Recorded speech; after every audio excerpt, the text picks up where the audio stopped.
Lindsay. And I'm Sarah, and together we're the co-founders of Whale Tales, a living library of cetacean stories. Today we're being joined by an extra special guest. It's Ashley! She's kind of a big deal. Mm-hmm. So, sit back and enjoy as we dive right in.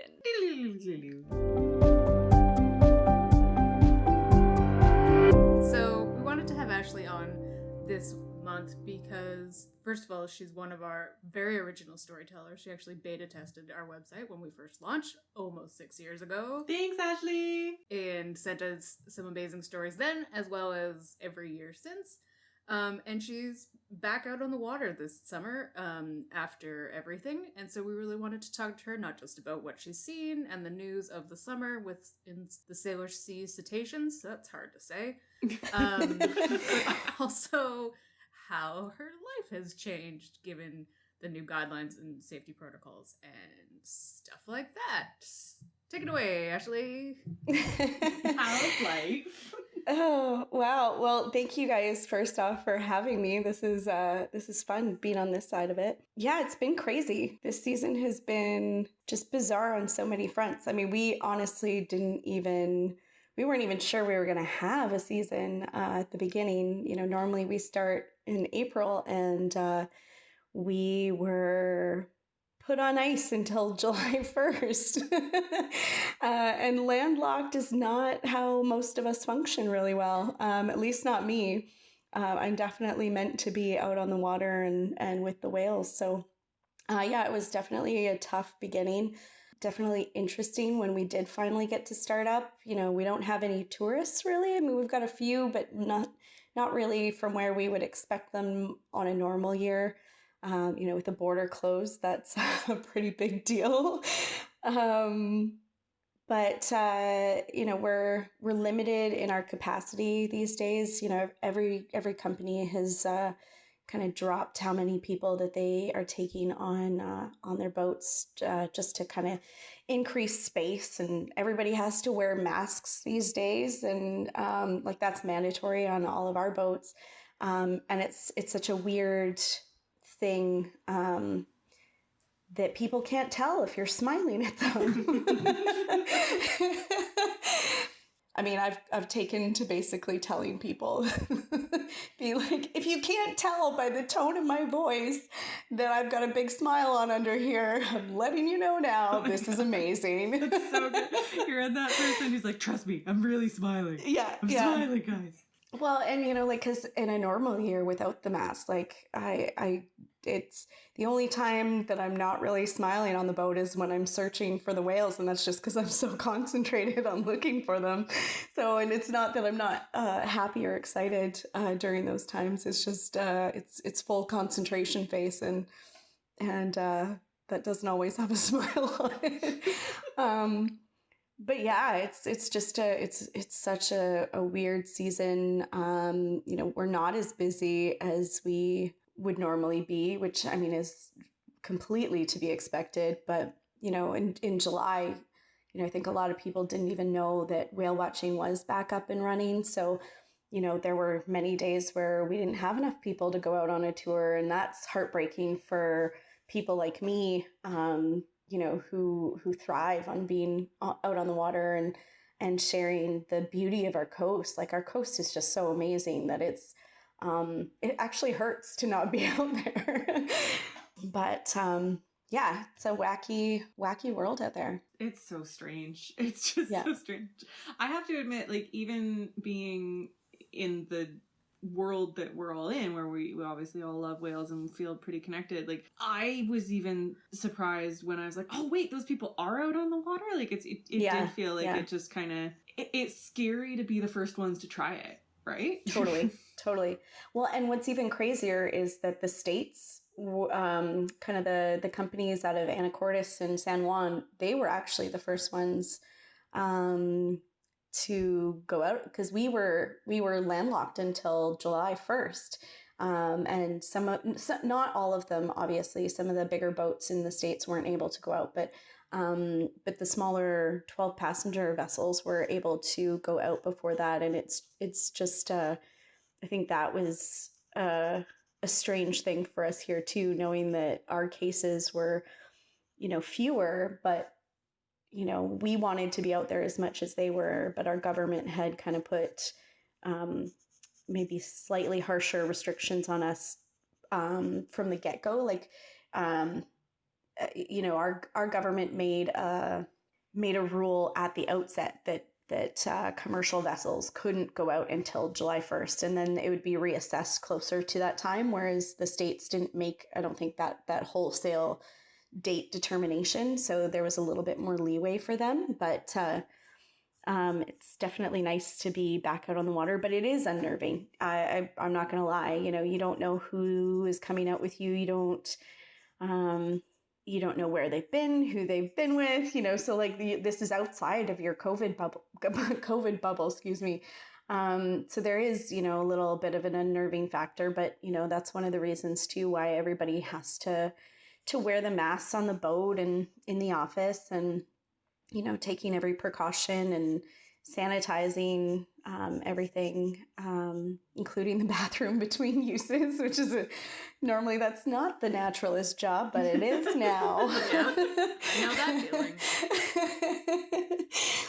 That used to be an end of day captain's duty, and now it's everybody's job. But I mean, better to be safe than sorry, so I don't mind. So are you guys only out on your open boats right now? Yeah, we kind of decided early on that our covered boat wouldn't go out, but it's tough because the families that live here with young kids, that's the only boat that we can take them out on, So I think we've taken out the covered boat twice, and just kind of tried to see how it would work. And like having all the windows open, which makes it less covered, a lot more breezy. So that one I think only has only been out two trips, maybe three, but I think only two. And it's definitely not the boat that we're keen to send out. It's definitely our open boat and our Zodiacs that. And I would live on those Zodiacs if I could. And in general, have you found that people have been pretty accommodating, grateful, and hopefully good? Yeah. I mean, I've heard some stories from other companies, but for the most part, for us, we've definitely had a lot of great customers, understanding mostly when we've had to cancel if we didn't have enough passengers, or if the weather was too rough to go out, which is always one of those hit or miss. People don't understand that sunny weather is not necessarily good weather to be going out on the water. What? You can still have wind when the sun is shining? So yeah, that's always an interesting conversation to have with people, but I think people have been a bit more understanding in terms of cancellation due to not having enough passengers because of the COVID situation, and knowing that we have decreased our passenger load as well. So it's been pretty good, and we've been a lot more accommodating too when people cancel last minute because they aren't feeling well. We're like, yep, no problem. You stay home. No charge. You're free. Go stay home. Yeah. And thank goodness people are willing to tell us that they're not feeling well. And that's super important too, because we all live in the same place, and we need to be taking care of each other too. So that's actually really nice to hear. Yeah. It's always surprising, when you don't hear the horror stories of the the tourism side. But we've been really lucky. I've definitely heard a few horror stories from some other companies, but so far, knock on wood, we've been lucky. There are lots of good people, and they're finding Ashley, who's also a good person. Hooray! So how are the whales? Not specific stories, we'll get to that later, but what's going on out there this summer? At the risk of knocking on wood and disturbing the recording again, we are currently at 100% success rate this season. which is fantastic. And I will attribute that almost solely, it's not solely, but it's almost solely to our humpback whales. Yeah, this season has been, in our area at least, humpback heaven. We've had moms and calves. We've had some females and some animals, of course, that we don't know the gender of, but assume are boys. Yeah, we've had a lot of humpback sightings, which has been amazing. And like in previous years, like last year, I think was the first year that we had humpbacks every day in August. And then the year before, we only had we had a week where we had humpbacks every day. And before that, I don't remember having humpbacks in August at all. And I mean, I'm probably wrong, but like, I don't recall like a consistent humpback presence. Whereas like, you know, we're really starting to see kind of a trend in the humpback population around this area. You know, maybe they're not all going, you know, further north like they used to. We've definitely had orca as well, so don't fret, orca fans. There's definitely still orca around, and it's been a little bit weird too because the border is closed. So last year we tried to avoid going down south regardless, just to minimize the number of boats around whales and all that kind of stuff and find our own whales. But, you know, it's interesting to have the border officially closed to us. So we're not going to whales that are reported down there, and they're not coming to whales reported up here. So it's a bit of a change in that regard as well, but it's worked out so far, and hopefully that'll continue with that 100% success rate. And I think for our listeners who aren't from BC and who, or maybe even are from BC and just aren't as familiar with the geography around Vancouver and Sailor Sea, like I was always surprised on my trips out with the number of people who just like had no idea how close the States was, especially in the waterways. Because if you are in downtown Vancouver, like, you know that it's an hour and a half drive with traffic to get down to Bellingham to get across the border. But if you're on the water, it's not that long. Yeah, no, not at all. It's like leaving from Granville Island, it's a 45-minute boat ride. Yeah. In terms of the mask situation too, I've been really lucky. I've got this amazing friend who has made me some masks, and she made me a bunch that were whale themed, and I now have 10 masks, and I feel like a mask hoarder. But I love each and every one of them, and I'm so thankful for crafty friends. Mm-hmm. Yeah, and if you're out on the boat all day and you want to like take a break and have a bite to eat, you probably then might want to put a fresh mask on, because especially on a hot day. Well, I also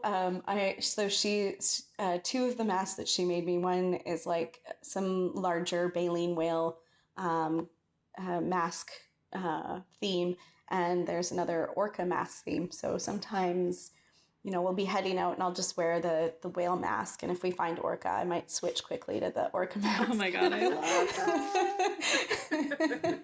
Sometimes I forget, but I do mean to do that.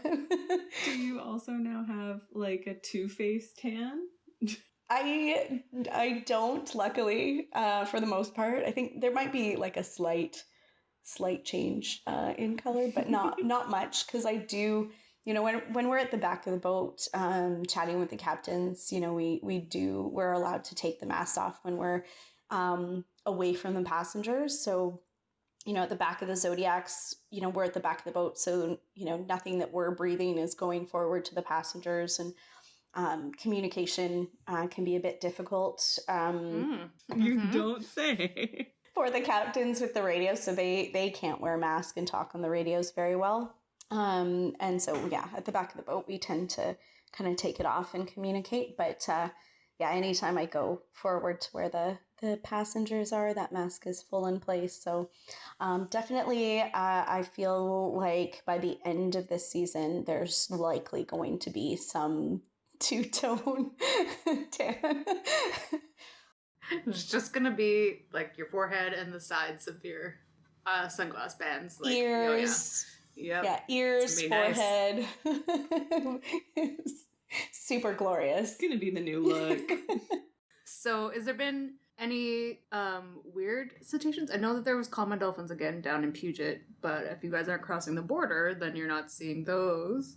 Anything making it up back here yet? Like maybe in the fall when more stuff comes up. Yeah, we'll see. Nothing so far, nothing crazy.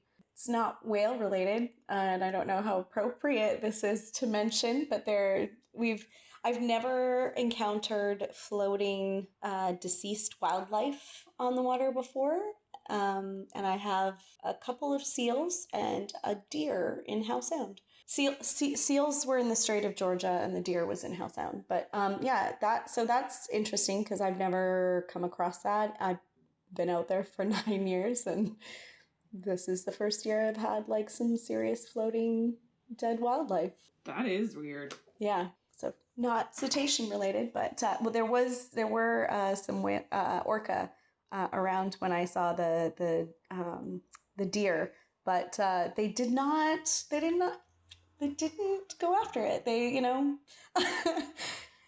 Our boat was pretty close to the deer, and I was like, oh, maybe no. I was gonna say there's no fat on deer. Well, they also prefer something that's like not half dead and trying to get away.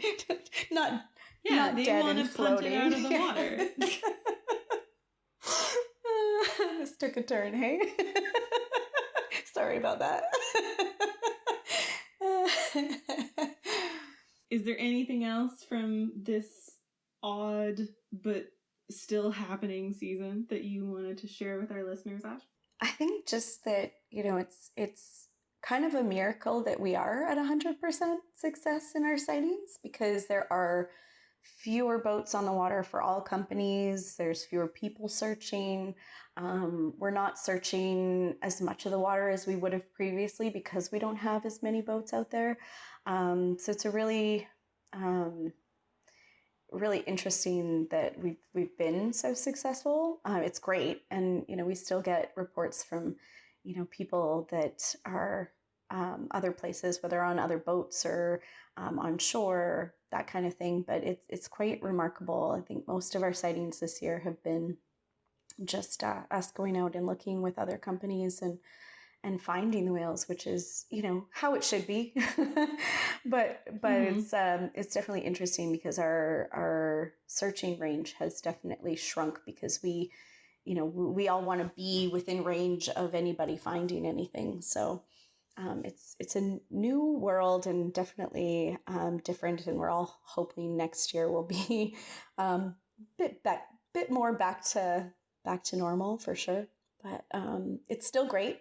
The whales are still out there. They're still amazing as ever, and you never know what they're going to do, and they still always surprise us. Are you guys going until October-ish? When do you usually end?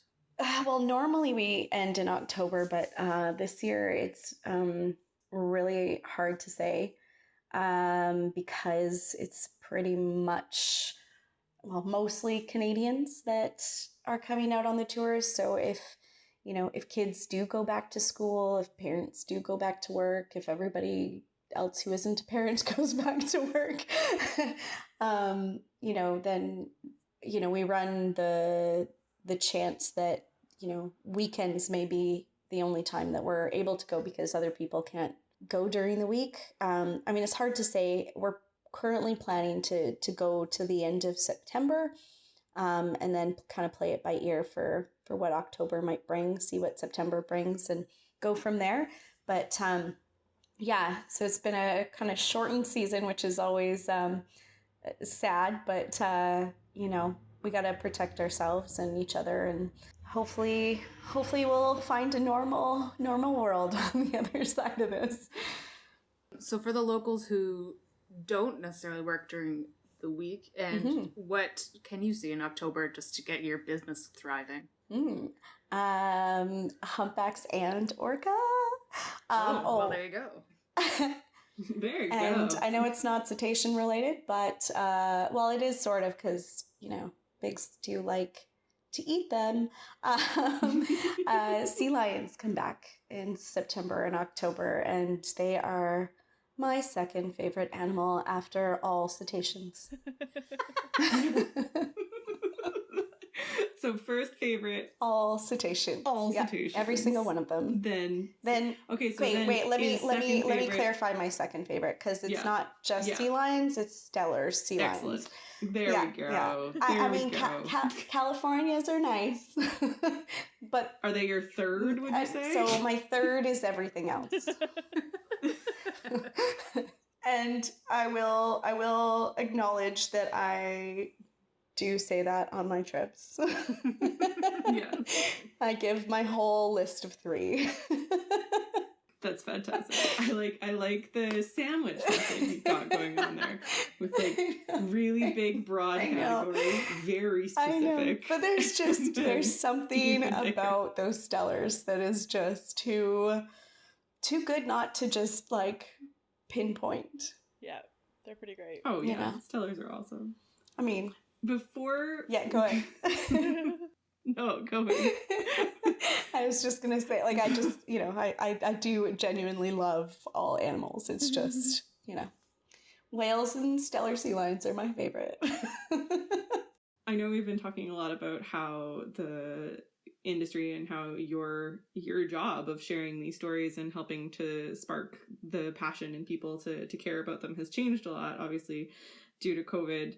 But there was another thing that happened this summer to do with whale watching, and specifically with orca. If you want to talk about it, because I feel like that might have also gone under the radar with, all of the other things going on in the world. But there are the new interim measures to protect the endangered southern residents. And how is that going? And how has your company and others out there adapted to that? Yeah, I mean, it's really interesting because, a lot of the rules, I think this is one of the things that, the general public, and especially those people who live close to shore and look out on the water and sometimes see whale watching boats, don't understand, is that a lot of those rules for viewing orca and viewing whales in general came from the whale watching industry itself. The government took our own guidelines for ourselves and made those laws for everybody.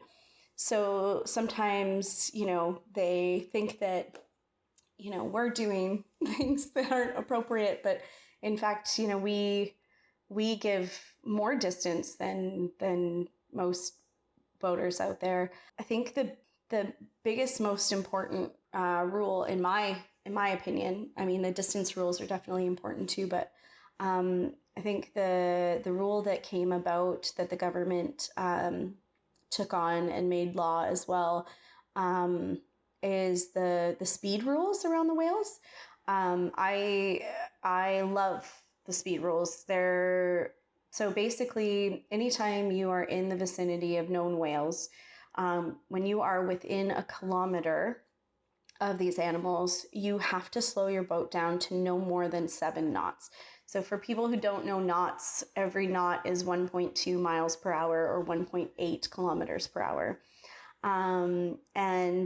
So it's still, some whales go faster than that, but you just have to kind of go out and around to catch up in a way that doesn't disturb them.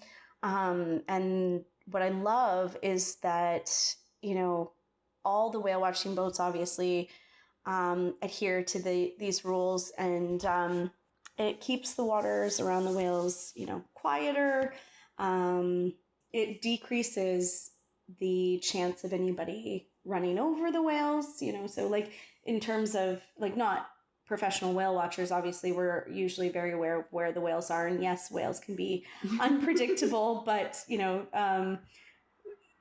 in terms of the general public, if they're adhering to that particular rule, there's no risk of them injuring injuring whales accidentally, or in fact themselves accidentally, by potentially hitting a whale, which is a scary thing to think about, because it's not just the whale that might get injured, it's the people too.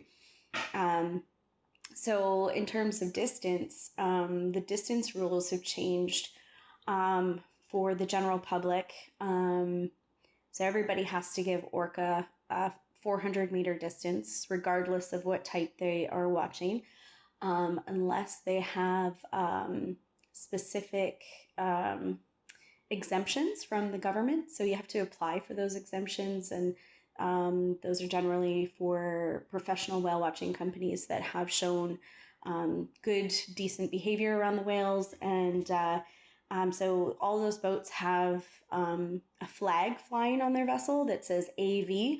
So it's an authorized vessel that allows them to get within, allows them to not use the 400-meter distance around Biggs Orca, but a 200-meter distance that we have to give the Biggs Orca. But it also means that we've agreed not to actively watch the southern resident population, which, in these times, critically endangered population, we're allowed to basically stop and ID the whales, and then if they are southern residents, then we log that they are, let other research organizations know in case they want to come out and kind of monitor the population. But otherwise, we just kind of ID them, document where they are, let each other know so that we kind of avoid those areas, and then we have to go find some other whales. And we're okay with that. The southern residents deserve to kind of just find food and not be, harassed by a lot of boats. And we're hoping that, by us not being around them, that that means the general population might not realize that they're there too. So they get a bit more, people tend to behave better around the whales when the whale watching boats are there, because we give them a marker to kind of where to be. And that is an important function. But if we can all avoid the southern residents and hopefully see their population increase, that would be ideal. Awesome. Thanks for sharing that, Ash. Just the other big guideline is duration, correct? Is it an hour? Yeah. So, I don't know if I can't recall if that's a government guideline. It might be, and I just pay attention to the the guidelines that we go by regardless. And we've always done an hour maximum around the whales. But one of the other rules that whale watching vessels have put in place, or the Pacific Whale Watch Association, I should say, has put in place, is that if there are more than 10 vessels around the whales, then we cut that time in half. So it means that there are fewer boats around them for those, for those all day.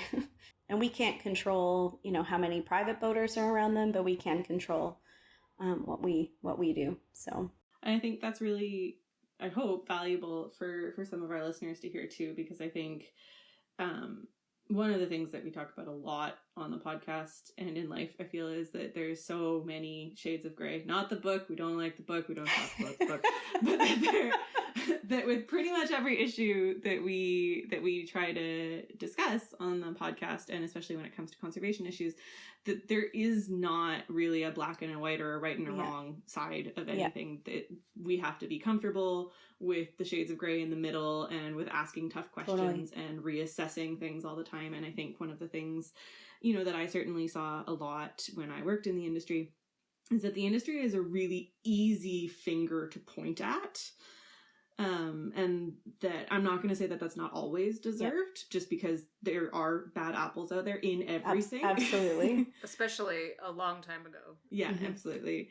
So I think it's really, thank you for sharing that, especially from someone who's in the industry and has been in the industry for so long and is so dedicated and devoted to conservation as well as education, for sharing that. I think it's really important to see, the government is doing a lot now to protect these animals, but the government isn't the reason that the Pacific Whale Watch Association made those changes. Exactly. Yeah, exactly. And I think that that's, one of the things that really does sadden me out there is the perception that island residents in particular seem to have over the whale watching companies.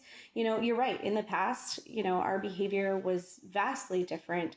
But it's also because nobody knew better at that time. And there's been research done and effort made to find better ways to do this. And a lot of that has come from the whale watching industry itself. It's funny to have government take our rules and put them into place and make them law, but then also still kind of act like we are the cause of the demise of the southern residents, which is a tough pill to swallow because that's not true. Food is the big culprit for them. And, the bigs are case in point.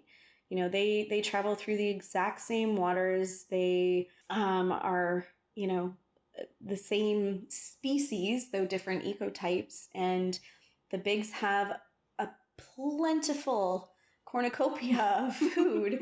And the southern residents don't. And if we can't protect their food sources, it scares all of us in the whale watching industry. The thought that that the different groups around that are calling for the pinniped cull, we're petrified that some government organization will be like, yep, that sounds like a good idea. Because if you take away that food for this healthy, thriving population that clearly is doing well because there is so much food, then we're going to lose both. And that's a scary, scary thought to all of us. And yeah, so it's hard for us to hear from some of the island and it's not just the island residents, and they're not all this way. Some do, it's great to see some of the ones that do say, hey, no, it's a different perspective from land than on the water, and it's hard to tell that boat's distance from the whales, because it honestly is. And our aim is to protect these animals, not to destroy this population. So it kind of it's saddening to us and frustrating when we're seen sometimes as the bad guys, because that's not what we are. That's not what we want. And our ultimate goal is the health and well-being of these animals. I think, again, I feel like this has been our moral for quite some time now. It's like, let's just ask questions and be kind. Yeah. And assume people are coming from a place of good. Ask the questions to ascertain that and to get the information you need to make decision. And just, kindness is important. Plus, exactly. I think people are a lot better at measuring things now, because we all know what 2 meters is now. Yeah, but somehow 2 meters and 200 meters doesn't seem to translate very well. Kind of pictured 100 people all socially distanced. And is that whale far away enough? I'm dying.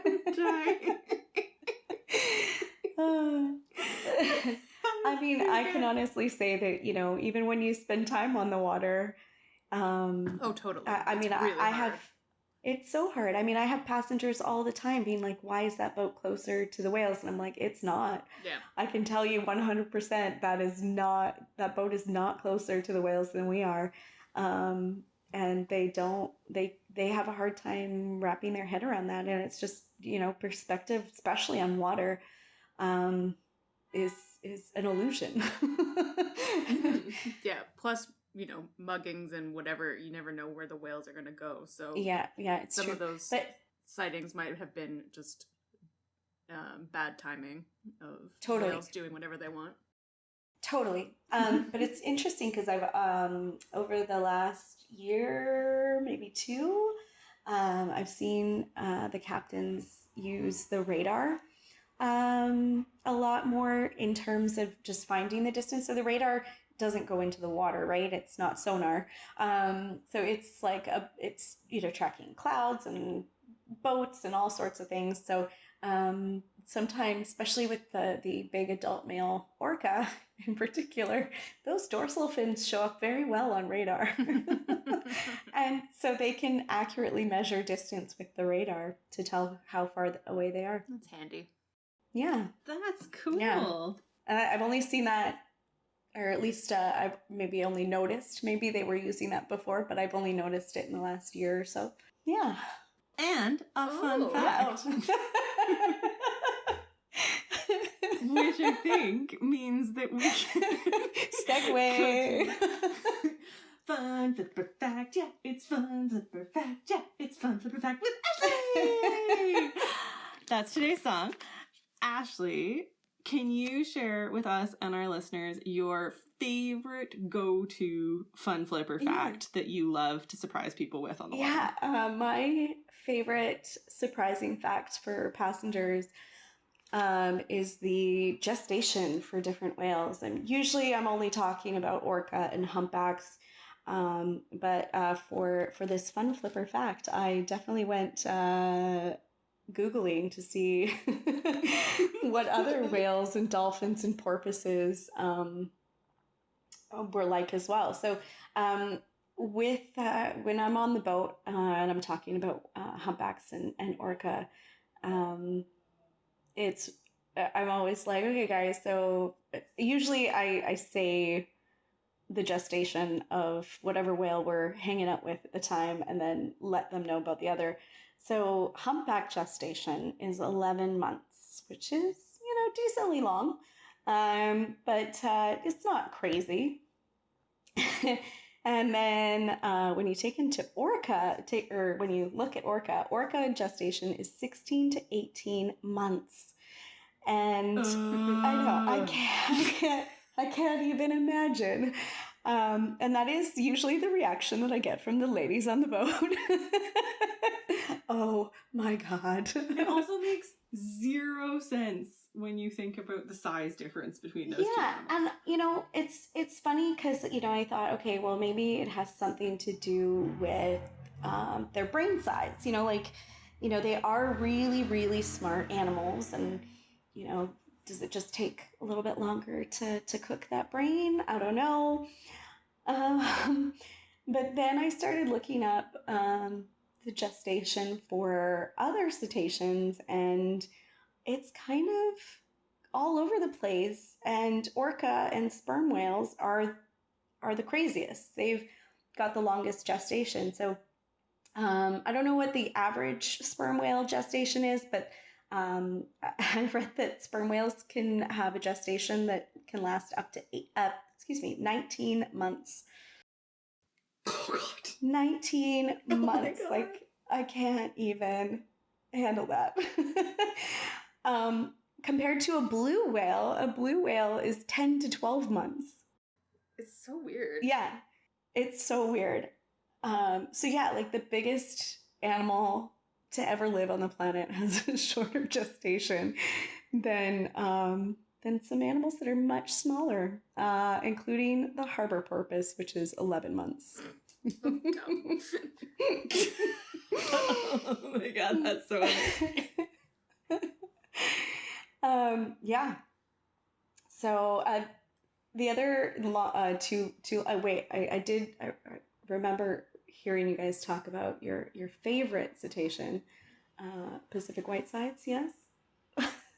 Yeah. They too have a 10-month gestation. Sweet. They win in that category too. Excellent. So, I'm just gonna say, I think that was our favorite. Okay. Maybe I was listening to the dolphin one. Yeah. That was the Dolphin Olympics. I am pretty sure they're my favorite cetacean. But yeah, I think Linz and Sarah may have different opinions. Hey, everybody has to have their own favorite, right? Yeah. So, I mean, there's definitely a lot of other whales to go through, but those were some pretty interesting gestations. That's awesome. Thank you, Ashley. You're welcome. Oh, goodness. Oh, that was so good. So if you want to help pick our next Fun Flipper fact, we are doing a poll for September, but you have to be a patron to subscribe. We'll talk a little bit more about patrons near the end, but if you're interested, you should head on over to our Patreon at patreon.com/whaletales and join us up. For $1 a month. You can help vote for next month's Fun Flipper fact. Thank you, patrons. So, early in the spring, at what would have been the beginning of the whale watch season, or maybe not quite the beginning, but, you know, when everybody was feeling quite concerned that we weren't going to be able to get out on the water at all this year, Ashley wrote up a spectacular whale tale, and it might be my favorite whale tale of 2020. I think it might be my favorite whale tale of all time. I love it so much. I've watched it way more times than I care to admit to, Ash. Ashley did an incredible interpretive educational presentation in a kiddie pool in her backyard. It was hilarious and delightful and entertaining and educational and just great. But I feel like what we needed in the dark times. Yes, it was much needed. We'll put a link in the show notes, hopefully, to you can check that out. But I feel like Ashley, in her more than 9 years out on the water, probably has some pretty good whale tales. So we asked her to bring one of her favorites to share with you all today. Well, there's a lot of favorites to choose from. And by the way, Sarah, I'm not sure how educational that It was like that inspired me to be educational. Okay, that's good. That's good. I will allow that.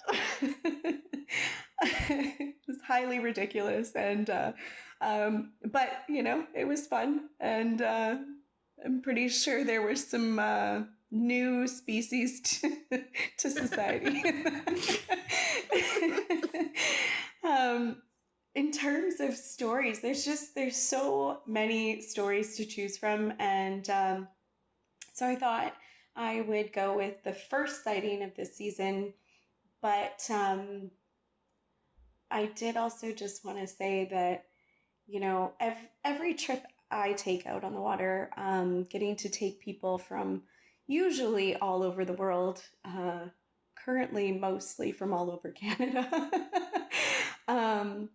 It's one of the things that I really take to heart is that so many people coming out on our tours are coming out for the first time and have never seen whales in the wild. And so I treat every tour that I take, every trip out on the water that I take, even when I don't have passengers on board, if I'm just out on a tour of my own in the wintertime, I always treat the trip as if I've never been out seeing whales too, and I get as excited to see whales today as I ever did on my first trips out, and the excitement is genuine and real, and I can't even imagine not getting to see these animals. And so this season, the first trip out, we got to go out on July 1st, which was very exciting. And in the Strait of Georgia, we found the T-46s. And the T-46s are kind of a special family for many different reasons. But the reason that it made it extra exciting for me this year was because the 46s, T-46 herself, which is the matriarch of this pod of orca, was the very first very first Biggs orca that we nicknamed in this area. So we started that project of nicknaming all the Biggs that don't have nicknames, so that they connected to people, or people connected to them, I should say, the way that people connect to Southern residents, because they all have nicknames. And, a nickname definitely holds a little bit more importance and weight in people than T-46. So especially when you start adding in T-46 7 12. That's not a whale yet. Just to clarify. Yeah. I mean, those names, the scientific designations are getting a little crazy these days, and nobody other than us whale nerds are going to remember that whale right over there is, T124A2. Oh, she's the worst. When I'm writing them out for the stories, I'm just like, come on, guys, there has to be a better way. Yeah, so it's nice to have, and I've been really bad lately. It was kind of hard to get into the naming when the season started, not necessarily because I didn't have the time, just because it was a weird season and it felt weird, and so sometimes it gets hard to put the effort into something even though you love that thing. I don't know. Anyway, but it was really nice to see T46 because she was the very, very first whale that we named down here. And her nickname is Wake. And and she's a little bit of a excuse my language, a badass. She was part of the last captures. She has had many children. Her children have had many children. And of course, she is, great grandma to Luke. So yeah, to our little famous gray whale, Wake is great grandma. So who is TD46 traveling with right now? Just her kids. Not obviously not T46 B or B1. But B1 has, excuse me, that's Tread. Tread has broken off from Mom, who is Raksha T46B. Or at least they have kind of broken apart and then come back together. So even they are kind of a weird grouping at the moment. But Wake has been traveling with her boys, T46, was it D, E, and F, and T122. So that's Senteki, Strider, Thor, and Loki. Yeah.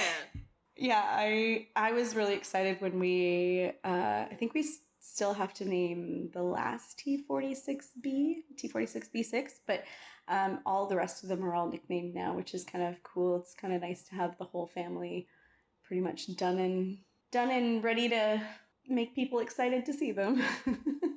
So yeah, it wasn't there wasn't any, crazy behaviors or anything like that on that day, but it was just special because I got to share that we've been able to kind of create the system of nicknaming them and how amazing this particular family is. And it's just kind of a special group to get to spend some time with. Strider often blocks, kind of trails behind a little bit and pops up and makes the boats nervous, which allows the rest of the family to kind of push on a little bit further forward, and then the boats have to try to keep up. But of course, Strider's still there, kind of popping up randomly and closer to the boats, so the boats are like, oh. So that's sort of where he got his nickname from. He kind of beats to his own drum. He's very much like Strider from Lord of the Rings. And and giving him a name makes it so much easier to tell those stories and have that connection. Yeah. So, good job naming whales. Thank you. It's a group effort for sure. I just have the privilege of being the facilitator of it, but sometimes I definitely should facilitate more. I went into the spreadsheet the other day and I was just like, oh God. And there's so many. There's a bunch that I haven't entered yet too. So plus they just keep procreating. I know, but that's what we love about them. I mean, this population, I think last count or last report, we're increasing at a rate of 4% every year, which is pretty. Yeah, it's huge. That's huge. So a nice healthy population compared to our poor Southern res. I think something we talk about again pretty frequently in our podcast, Ashley, is the fact that, you know, obviously Linz and Sarah and I, we created and continue to run Whale Tales off the proverbial sides of our desks because this is a labor of love for us. And one of the things we really hope to inspire in our listeners is that if you love something and you're passionate about something, just do it. Like, doesn't matter if you didn't study it in school. It doesn't matter if you don't actually live on the coast. And I think the Bigs naming group is such a perfect example of this. Like, you are making a huge difference. All of you who are like in that group, because I get to vote, but I don't do anything else. You could suggest anytime. I'm just gonna suggest Star Wars names. That's fine. It's not helpful to anybody. That's totally fine. Because whether it's helpful or not, yeah. I know, but then we get confused because there's Yoda. Anyways, it's okay. You can still suggest it. I'm gonna be all like, I was gonna be all warm and fuzzy. Continue with the warm fuzzies. I appreciate this. You're making a big difference in the lives of these animals and being able to connect more personally with them and care about them so that we don't end up with another critically endangered population of orca. And all of you are volunteers doing that in your spare time from likely your naturalist job, which I'm just going to come out and say because I don't work in the industry, or you don't get paid enough to do. And so I just think it's really wonderful what all of you are doing to help those orcas. Thank you. I mean, keep naming. Working on it. You know, all the naturalists out here, you know, we're passionate about whales, and if we're not passionate, we don't stay in the industry for too long. So, you know, everybody plays a role, and everybody is an important part of protecting these animals, and we all do what we can. And you guys are also very helpful in that job, that theme as well, because without you guys sharing a lot of the stories, there's a lot of people that wouldn't know anything about these guys. So thank you guys too. Aww. Warm fuzzies all around. Yay. Feelings. After that great story from Ashley, you can read over 30 more of them on our site. She's got her own category. She's got a tale of saving whales and all sorts of things. She's incredible encounters from the Salish Sea with humpbacks and southern residents and bigs, including, I think, at least 2 of Tuluk. She was one of the first people to see him when he was little. And some international adventures like sperm whales and pilot whales in Norway. So we will link to Ashley's category in our show notes, and you can read all of hers, plus all sorts of other stories on our website. Before you go, Ashley, one of the things that we were talking about when the world first exploded, or the pandemic first hit, was about how we were struggling to live our greenest life in post-COVID times. And some of the things, at least in my case, and I know we all kind of expressed different challenges that I had come to kind of count on to help with my environmental footprint, I wasn't able to do anymore, and now I'm able to do some of them, but I also know that there's the potential that some of those things might become challenging again. So I was just wondering if you had any similar things that you've experienced in your post-COVID life, or if you have any suggestions for our listeners about things that you're doing that you have found to kind of help lessen your environmental impacts. Yeah. I think everybody experienced many challenges in being as environmentally friendly as we would all like to be. Grocery stores were definitely the hardest to deal with. I think, you know, when you couldn't bring your own grocery bags, your reusable bags, that was rough. I definitely had a hard time accepting that I think sometimes I would buy less just so that I could carry it out, but you know, you can't always do that. And it, you know, you're limited in your time being able to go to the grocery stores, you know, at least at the beginning. So you couldn't, you know, always get away with just grabbing a few things that you could carry out.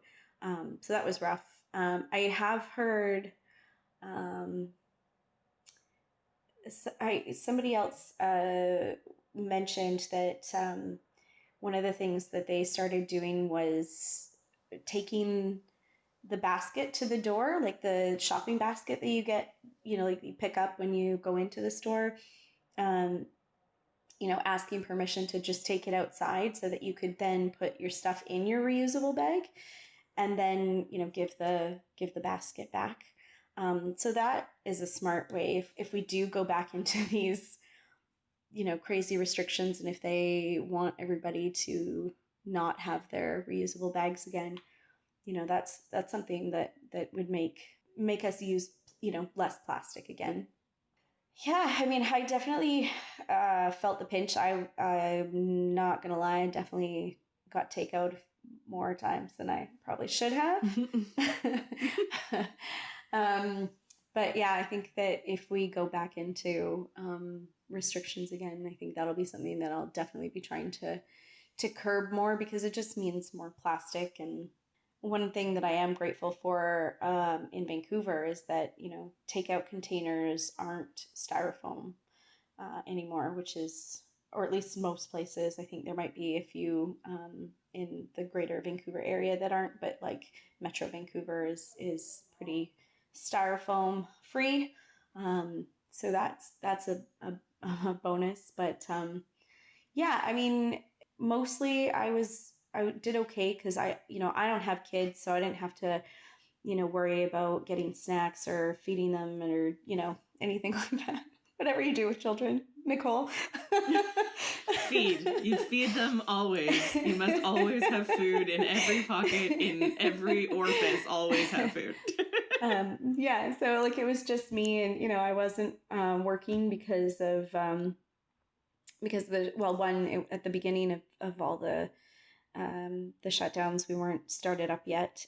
So like I take public transit regardless. So it was interesting not to be on public transit and just staying home. That was rough, but I wasn't, creating any emissions there. But yeah, I don't know.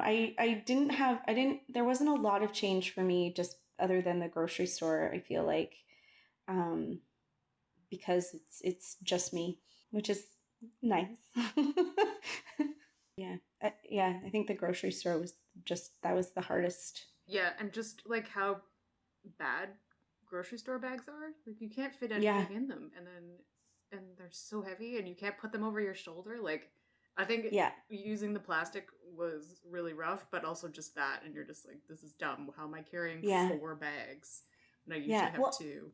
Yeah. It sort of becomes eye-opening to how inconvenient those plastic bags are, regardless of, how we used to use them. Like we used to just, just grab another shopping bag,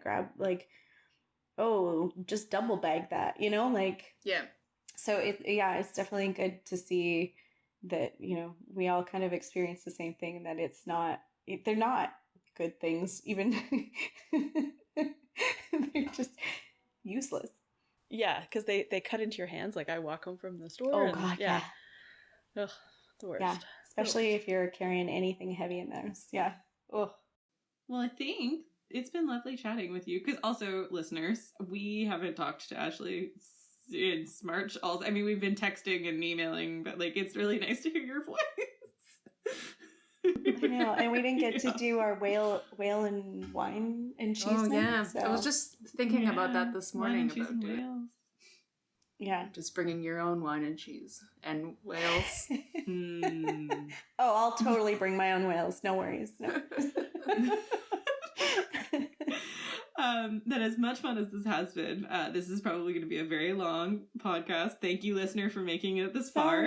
So we would love to... No, sorry, not sorry. You're right, I could talk about whales forever. So we would love to hear your thoughts, listener, on this episode, of course, and any episodes. Please visit our website at whale-tales.org and find links to all of our various socials to drop us a line. You can also tweet at us directly. I am FHG07. Sarah is Sarah, no H, K Given, and Nicole is Nick F Can, CANN. Ashley is Vital Ocean, Vital Ocean, on Instagram, and she works with Wild Whales Vancouver. You can also head to our website to subscribe to our podcast, check out our merchandise, and learn about supporting us and becoming a patron. While you're there, you can read over 850 whale, dolphin, and porpoise stories. And if you've seen a cetacean, we would love to add your story to our library. So click the share link on our site or contact us on social media at whaletales.org or email us a voice memo and you can tell us your story in your own words and with your own voice.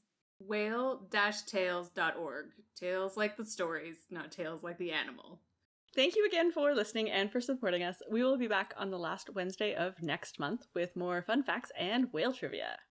Thanks so much, everybody, and thank you, of course, Ashley, for being here. Thank you so much for having me, and I hope you all have a whaley great day.